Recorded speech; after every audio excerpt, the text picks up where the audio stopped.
नमस्ते दोस्तों, मैं हूं शिवम दिवाकर और आज का वीडियो बहुत ही ज़्यादा शानदार बनने वाला है आप लोगों के लिए, क्योंकि आज हम पहली बार यूपीएससी के दो एस्पिरेंट के साथ में ये वीडियो रिकॉर्ड कर रहे हैं।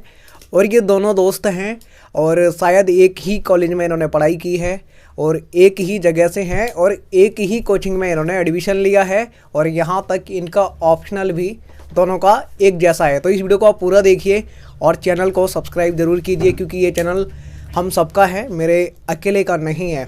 ये है संजीव कुमार और इनका नाम है रितेश द्विवेदी और ये एक ही जगह से हैं। इन लोगों से ही हम बात करने वाले हैं और इन्होंने दृष्टि में एडमिशन लिया है। जो स्टूडेंट ये जानना चाहते हैं कि दृष्टि की फ़ीस कितनी है और वहाँ से क्या क्या बुक्स मिलती हैं जब एडमिशन लेते हैं, तो वो लोग भी इस वीडियो को ज़रूर देखें।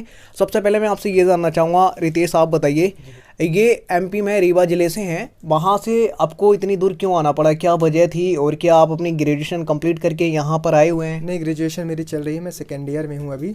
और एक यूपीएससी के लिए एक माहौल चाहिए, जो माहौल मुखर्जी नगर और राजेंद्र नगर और करोल बाग में है, तो उसके लिए हम लोग यहाँ आए हैं। और एक कोचिंग की ज़रूरत पड़ती है, क्योंकि हम लोग एक ऐसे बैकग्राउंड से बिलोंग करते हैं जहाँ पे शिक्षा को उतना अच्छा महत्व नहीं दिया जाता है, इसलिए हम लोगों की जो बेसिक्स है वो कमज़ोर रहती है, इसलिए हमको यहाँ कोचिंग लेने की ज़रूरत पड़ती है। ओके दोस्तों, कहते भी हैं किस्मत लिखने वाले टूटी कलम से भी अपनी किस्मत लिख देते हैं। वीडियो को आगे बढ़ाते हैं। आप बताइए संजीव कुमार, ये किताबी रंग बिरंगी दुनिया है मुखर्जी नगर और यूपीएससी और एसएससी का हब है, यहाँ पे जाकर के अपनी तैयारी की शुरुआत कर देनी चाहिए। जी, अभी तो ये जो दोस्त हैं हमारे रितेश द्विवेदी जी, तो ये हमें अभी ग्रेजुएशन के टाइम पे मिले हैं और हम लोगों की जो मुलाकात हुई तो यही पढ़ाई के रिलेशन से हुई थी, कि मतलब एक दूसरे से इस विषय में हम लोग चर्चा करते थे। फिर वहीं से इनका एम था और मेरा भी पहले से ही था, तो हम लोगों ने सोचा कि सेल्फ स्टडी में जैसे हम लोग एक प्रॉपर वे पे तैयारी नहीं कर पाते हैं, कुछ मार्गदर्शन चाहिए होता है, तो और माहौल वगैरह जो है हमारे यहाँ ये सब एकदम रेयर चीज़ें हैं। ओके, ये बताइए आप दोनों का जो ऑप्शनल है हिस्ट्री, वीडियो शुरू करने से पहले हम बातचीत कर चुके हैं, तो आप दोनों लोगों ने ये हिस्ट्री ही क्यों लिया, क्या वजह थी? हिस्ट्री लेना का एक ये है कि हिंदी मीडियम के लिए एक तो हिंदी साहित्य हो गया और इतिहास विषय हो गया।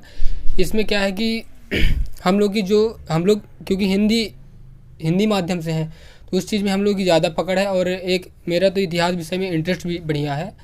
और ओके, आपसे जानना चाहूँगा रितेश, ये बताइए आप दोनों ने दृष्टि ही ज्वाइन क्यों किया है मुखर्जी नगर में? दृष्टि ज्वाइन इसलिए किया हूँ क्योंकि दृष्टि एक अच्छा उनकी फैकल्टी है जो हर बच्चे को अच्छे से गाइड कर सकती है। आंसर राइटिंग हो या फिर कोई डाउट्स हो, तो दृष्टि में ये चीज़ अच्छे से गाइडेंस मिलता है, इसलिए हम लोगों ने दृष्टि को ज्वाइन किया है। और दृष्टि हम लोगों ने जीएस के लिए ज्वाइन किया है, ऑप्शनल हम लोग द स्टडी सेंटर से कर रहे हैं, मेरा भी ऑप्शनल हिस्ट्री है। जब आप दृष्टि ज्वाइन करने गए तो वहाँ पे उनके जो काउंसलर होंगे वो बैठे होंगे, उन्होंने आपको बताया होगा कि आपको इतनी फ़ीस पे करनी पड़ेगी, चुकानी पड़ेगी, और आप लोग दे भी चुके हैं, तो आपने कितनी फ़ीस उनको दी है और उसके बदले में वो आपको कौन कौन से जो आपके विषय हैं वो पढ़ाएंगे? विषय में फ़ीस की बात की जाए तो फीस तो हम लोगों का 1,65,000 है।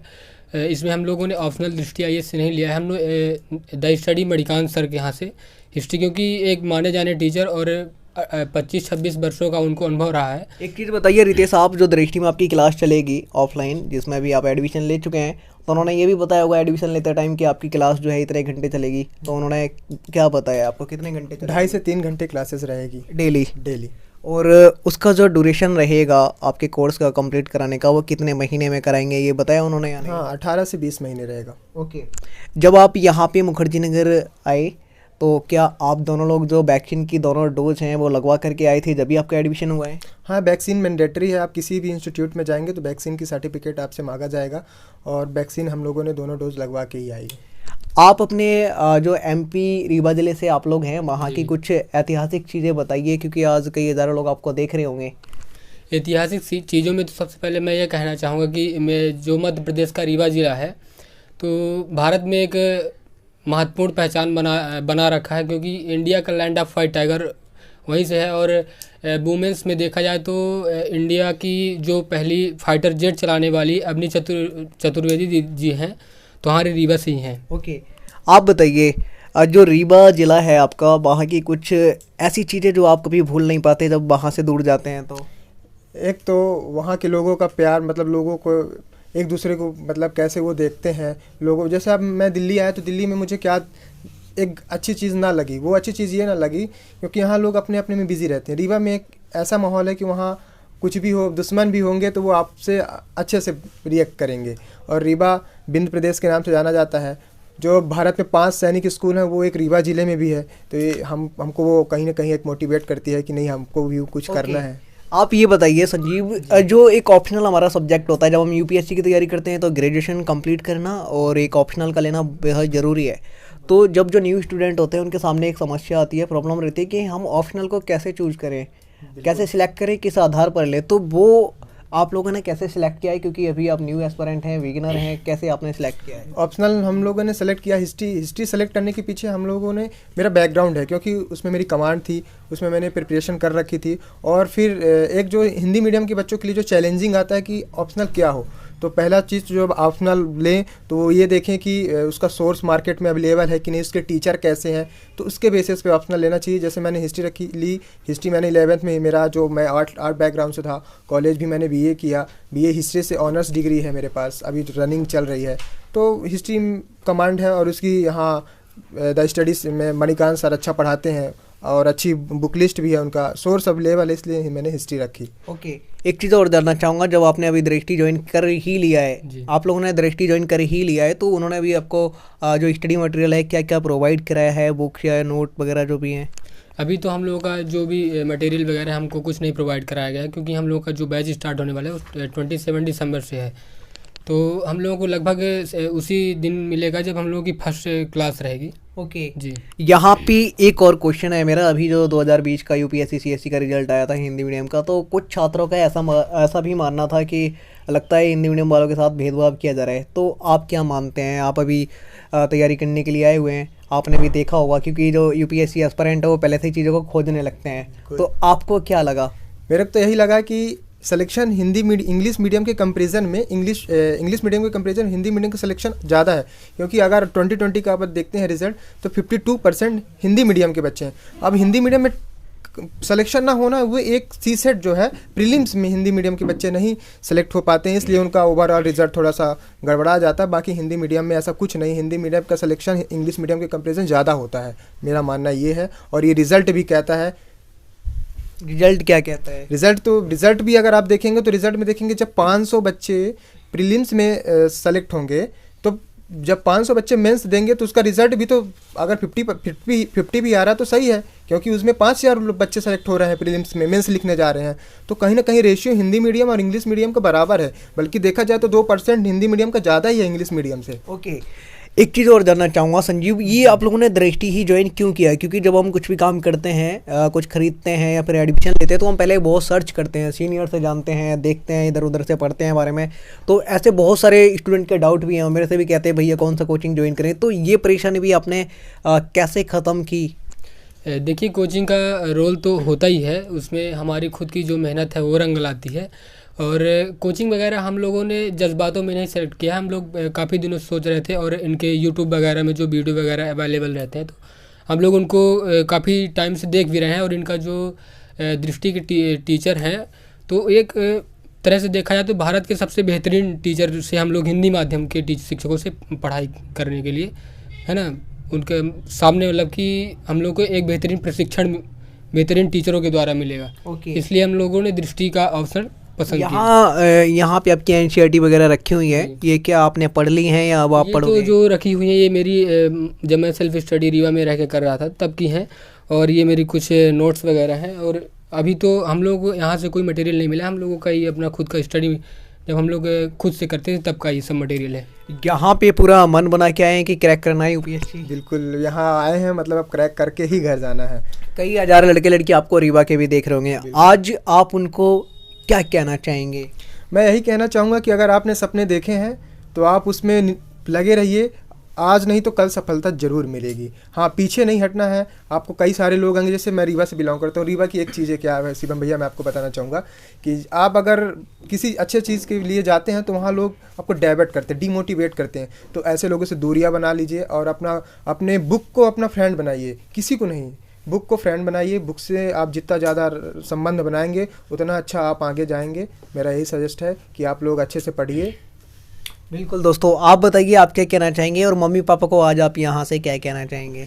अब मैं यहाँ तक का जो मेरा सफ़र रहा तो उसमें तो महत्वपूर्ण रूप से मेरे से ज़्यादा योगदान तो मेरे माता पिता का ही है, और हद तक मेरे भैया का भी। लेकिन मेरे भैया जो हैं, बड़े पापा के लड़के हैं, उनका यूपीएससी में प्री इस बार तो निकला है, क्योंकि वो सेल्फ स्टडी कर रहे थे और जॉब में भी हैं। ये बहुत अच्छी बात है दोस्तों जी, ये तो आपको वहाँ से भी थोड़ा मोटिवेशन मिला। जी बिल्कुल। लेकिन हम लोगों में क्या है कि हम लोग कभी एक दूसरे से इस चीज़ के रिलेशन के बारे में बात नहीं की कि भैया मैं, मतलब कि भैया मेरे देख रहे होंगे, लेकिन आज तक मैं अपने भैया से नहीं पूछा कि भैया मैं कैसे पढ़ाई करूं, किस तरह से करूं। मैं मतलब जो है अपना प्रॉपर तरीके से, क्योंकि जो मेरे अंदर जीन्स वगैरह होंगे तो अपनी अपने तरह आप आ से जाएंगे। जी पूछ लेना, लेकिन ठीक है, सीनियर लोग हैं। ये बताइए आप क्या कहना चाहेंगे माता पिता को? माता पिता के बारे में जो मतलब कोई वर्ड्स नहीं है उनके लिए, क्या कहूँ, वो कोई डिक्शनरी में शब्द ही नहीं है। उन्हीं का आशीर्वाद है और उनका सपोर्ट ना होता तो हम लोग यहाँ ना होते। और मुखर्जी नगर में हर बच्चे के लिए ऑफर करना बहुत मुश्किल होता बहुत है। मुश्किल है। तो कहीं ना कहीं माता पिता का बहुत बड़ा सपोर्ट है और उन्हीं के आशीर्वाद से ज़रूर हम क्रैक करेंगे। बिल्कुल दोस्तों, ये लोग काफ़ी मेहनत कर रहे हैं और इनका जो क्लियर है ज़रूर होगा, और उस टाइम भी हम आपसे ये वो खुशी का पल होगा वो शामिल करेंगे। और अभी मैं इनके आपको नोट्स दिखा देता हूँ कि इन्होंने सेल्फ स्टडी करके कैसे बनाए हैं। एक चीज़ और मैं जानना चाहूँगा, साथ के साथ ही ये शेयरिंग रूम है, तो इस पीजी का आप 1 महीने का जो रेंट है वो कितना पे करते हैं? क्योंकि जो स्टूडेंट देख रहे होंगे कहीं ना कहीं उनको यहाँ से आइडिया मिल जाएगा कि 1 महीने का कितना खर्च हो जाता है। जी, इस पीजी का नाम एवरग्रीन पीजी है और ये मुखर्जी नगर इंदिरा विकास कॉलोनी में है। इस पीजी का जो डबल सीटर का है वो 6,000 रुपये है, और सिंगल सीटर का लगभग 6500 रुपये है ना। ओके, और बिजली का बिल अलग से नहीं है? नहीं, बिजली का बिल ये सब इंक्लूड है। वाईफाई है, 3 टाइम फूड है, और आरओ वाटर है। बेहतरीन खाना भी रहता है, घर जैसा माहौल है। ओके, साफ एक सफाई भी क्वेश्चन होती है। एक क्वेश्चन दोनों लोगों से है मेरा। दोनों लोग आईएएस क्यों बनना चाहते हैं? आईएएस मैं इसलिए बनना चाहता हूँ कि मैं अपने गांव में और अपने रीवा क्षेत्र में प्रशासनिक पद में होके मेरे को कई सारी चीज़ों में सुधार लाना है, इसलिए मैं आईएएस बनना चाहता हूँ। मैं देखता हूँ गाँव में कोई भी विकास गांव में नहीं हो पाता है, शहर में हो जाता है, लेकिन जो मिनिस्टर लोग होते हैं वो अपना, और जो करप्शन करते हैं, तो उस चीज़ को मैं करप्शन को मतलब हटाना चाहता हूँ, रोकना चाहता हूँ, और गांव तक विकास हो उसके लिए मैं कुछ करना चाहता हूँ। वो और भी कोई अदर माध्यम से मैं कर सकता था, लेकिन वो माध्यम से नहीं होता, क्योंकि प्रशासन के रूप में, एक पद के रूप में हो के वो कार्य करने में कुछ और ही होता है और वो कार्य जल्दी होता है। आप बताइए आप क्यों बनना चाहते हैं? क्या सूर्यवंशम मूवी देखी थी दोनों लोगों ने? जी हाँ। जी, सूर्यवंशम आपने भी? जी देखिए, वहाँ से भी थोड़ा मोटिवेशन मिला है क्या? जी हाँ, मैंने उसको कई बार देखा है। कई बार जी। देखा है। दोस्तों इनका ये शेयरिंग रूम था एवरग्रीन पीजी में, आज हम मौजूद थे। दोनों दोस्तों से हमने बात की है और आप लोग देखते हैं कोने कोने से, बहुत अच्छा लगता है। और आपको अगर ये लगता है कि हम कुछ पूछना भूल गए तो आपके प्यारे प्यारे कमेंट बॉक्स में सादर आमंत्रित हैं, आप वहाँ पे लिखिए, हम उन पे भी नज़र ज़रूर डालेंगे और डालते भी हैं। कहना चाहते हैं तो इंस्टाग्राम आईडी हमारा सेम नाम से है चैनल के, आप वहाँ पे जाके भी हमें बात कर सकते हैं। और जब मुझे टाइम मिलता है मैं वहाँ पे लाइव आता भी हूँ, 4 लोगों को एक साथ जोड़ता हूँ और सबसे फेस टू फेस बात भी करता हूँ। आप लोगों से एक चीज़ और जानना चाहूँगा, और जो लोग देख रहे हैं वो लोग भी जानना चाह रहे होंगे, क्या आप लोग जो ग्रेजुएशन कर रहे हैं क्या वो रेगुलर है? अगर रेगुलर है तो फिर आप लोग यहाँ पे कैसे हैं? रेगुलर है, और ये रुपेश सर हैं हमारे, उनकी बहुत बड़ी भूमिका है। अगर मैं सफल होता हूँ तो उनकी बहुत बड़ी हमारे जीवन में भूमिका रहेगी, क्योंकि उनके मार्गदर्शन से ही हम यहाँ तक उपस्थित हो पाए हैं, और हमारा जो सफ़र है आगे उन्हीं के कारण ही चलेगा। तो मैं रुपेश सर के लिए इस वीडियो के माध्यम से मैं धन्यवाद करता हूँ कि सर आप ऐसे ही आशीर्वाद बनाए रहिए और मार्गदर्शन हमें देते रहिए। आपके बिना हम इस जर्नी को पार नहीं कर पाएंगे। आप क्या कहना चाहेंगे? देखिए, जो बात है तो ये जब हमारा जब प्लान हुआ दिल्ली आने का, तो कॉलेज क्या है कि रेगुलर है, तो वहाँ हम लोगों को मतलब प्रेजेंट होना मतलब कि ज़रूरी है। तो वो प्रॉब्लम आ रही थी, तो हमने अपनी प्रॉब्लम जो है अपने रुपेश सर से बताई। तो रुपेश सर करीब 10 बजे रात के 10 बज रहे थे, तो उस टाइम उन्होंने हमको बुलाया और मीटिंग की। तो फिर जो भी हमारे मतलब कि मन की बात थी, मैंने उनसे बोला कि सर ये ऐसी बात है। फिर वो घर की स्थिति वगैरह पूछे, हर चीज़, फिर बोले ठीक है बेटा आप लोग जाओ तैयारी वगैरह करो, हम यहाँ आपका सब देख लेंगे। तो कहीं ना कहीं ये बहुत बड़ी बात है दोस्तों, ये कहीं ना कहीं एक बहुत बड़ी बात है एक अध्यापक के लिए, उन्होंने स्टूडेंट के लिए इतना सोचा। और यहाँ पे आप देखेंगे तो इनकी एनसीईआरटी रखी हुई है, ठीक है। यहाँ पे इनके कुछ नोट्स हैं और यहाँ पे भी इनकी कुछ बुक्स हैं। और जो दोस्त हमसे ये कहते हैं कि यूपीएससी की टोटल बुक लिस्ट बता दीजिए, आज की वीडियो में वो भी बताने वाला हूँ, क्योंकि इन्होंने बनाई है, संजीव ने, वो आपको दिखाऊंगा। ये वीडियो आप पूरा देखना। यहाँ पे इनकी कुछ किताबें रखी हुई हैं, ठीक है, ये आप देख सकते हो, ये खुद बताएंगे क्योंकि अभी इनसे एक एक पूछेंगे। और यहाँ पे एक देखेंगे रैक रखी हुई है जो कि इनको पीजी से ही मिलती है। और एक बेड पे अभी हम तीनों लोग बैठे हुए हैं, लेकिन ये शेयरिंग रूम है। बहुत सारे दोस्त ये भी कहते हैं आप रूम तो दिखाते नहीं हो, रूम से क्या दिक्कत है, रूम तो दिखा दिया करो ताकि हमें पता चले। तो मैं आपको पहले इनका रूम और दिखा देता हूँ साथ के साथ ही। ये टेबल है और यहाँ पे 2 रैक हैं जो कि यहाँ से इनको मिली होगी, ठीक है। और इधर आप देखेंगे इनके कपड़े वगैरह टंगे हुए हैं। और यहाँ पे आप देखेंगे एक बेड है। कुल मिला के दोस्तों कहा जा सकता है क्योंकि जो हमारे बड़े बड़े सपने हैं IAS बनने के, जो हमें पूरे करने हैं, वो ऐसे छोटे छोटे कमरों में रह कर के छात्रों को करने होते हैं जो यूपीएससी के छात्र हैं। और आज ही ये मणिकांत सर जो हैं उनकी क्लास में गए थे, वहाँ से इनको कुछ बुक्स भी मिली हैं। बताइए कौन कौन सी मिली हैं? ये हम हिस्ट्री ऑप्शनल की बुक्स है, द स्टडी सेंटर से मुझे मिली है, मणिकांत सर जो वहाँ के हैं। तो ये मिला है प्रैक्टिस करने के लिए, आंसर के लिए है, क्वेश्चन आंसर की। आज ही गए थे? हाँ, आज मेरा पहला दिन था और आज से ही बैच स्टार्ट हुआ है। मैं बहुत सौभाग्य हूँ कि जो मुझे आज मणिकांत सर का पहला पीरियड मिला मुझे। और ये मानचित्र की है, हिस्ट्री के जो सेकंड पेपर में काम आता है, और ये प्राचीन भारत इतिहास की है। तो ये मेरे को 3 बुक मिली है। इसके अलावा ऐसा उनका कहना है कि इसके अलावा आप बाहर, हाँ, इसके अलावा कुछ हम पढ़ भी नहीं सकते क्योंकि सिलेबस में काफ़ी है इनके, यानी कि लिमिटेड पढ़ना है। लिमिटेड पढ़ना है। जितना कम सोर्स रखेंगे उतना हमारा दिमाग डाइवर्ट नहीं होगा। क्योंकि यूपीएससी क्या है, यूपीएससी पूछती है कि आप एक बुक से, आप एक ही बुक को कई सारे लोग रेफर करते हैं, लेकिन आपको ये ढूंढना है उस बुक में कि हमको पढ़ना क्या है और छोड़ना क्या है। अगर यही पता चल जाए तो IAS तो बनी जाएंगे। यहाँ पे आप देखेंगे तो इनकी कुछ और किताबें रखी हुई हैं, ठीक है, और यहाँ पे भी रखी हुई हैं। आप बताइए ये आपके कौन से नोट्स हैं और यहाँ पे कौन से हैं? ये नोट्स हैं, ये नोट्स संजीव ने बनाए हैं। उनसे ही पूछते हैं कौन से सब्जेक्ट के हैं और कब से आप बना रहे थे? ये अभी मैंने अगस्त से स्टार्ट किया है और ये मेरी दृष्टि IAS का जो यूट्यूब चैनल है उससे मैंने करंट अफेयर्स को मतलब कि एकत्रित किया है, जो भी वीडियो से क्लिप वगैरह मिली है। तो ये आप हाईलाइट भी करते रहते हैं? जी बिल्कुल, ये मतलब पता चलता है कि किस विषय के बारे में लिखा है और इसका कोई बहुत बड़ा रोल नहीं है हाईलाइट करने का, क्योंकि आजकल देखा जा रहा है कि जो भी किताबें रहती हैं वो हाईलाइट तो रहती हैं लेकिन दिमाग में रहता कुछ नहीं। तो इसका कोई रोल नहीं रहता। इसको एक बेहतरीन तरीके से रिवीजन करिए आप। ये दोस्तों आप देखेंगे आगे और दिखाइए इसको कितना टाइम लग गया आपको बनाने में? हो गया टाइम तो काफ़ी लगता है। और फिर उसके बाद मैंने करंट अफेयर्स का राइटिंग तो आपकी काफ़ी अच्छी है, अगर देखा जाए तो बहुत सुंदर लिखते हैं आप। जी हो गया, अभी तो नेचुरल ही है जो भी है। ओके। बुक लिस्ट की और बहुत सारे स्टूडेंट डिमांड करते हैं, तो बुक लिस्ट के बारे में और बताइए। और कुछ नोट्स बनाए इसके अलावा आपने? बिल्कुल, मेरी NCERT की सारी नोट्स यहाँ पे रखी हुई हैं। ये ज्योग्राफी की है? जी। ये आपने काफ़ी अच्छा बनाया है चित्र। ओके, आगे और दिखाइए।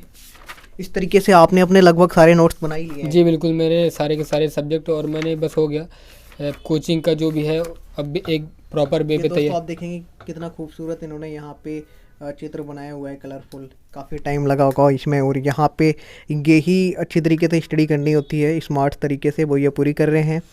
और मुझे लगता है कि अगर इसी तरीके से ये मेहनत करेंगे लगातार, आप देख सकते हैं कितनी मेहनत है ये, तो इनका सिलेक्शन ज़रूर होगा जल्दी ही।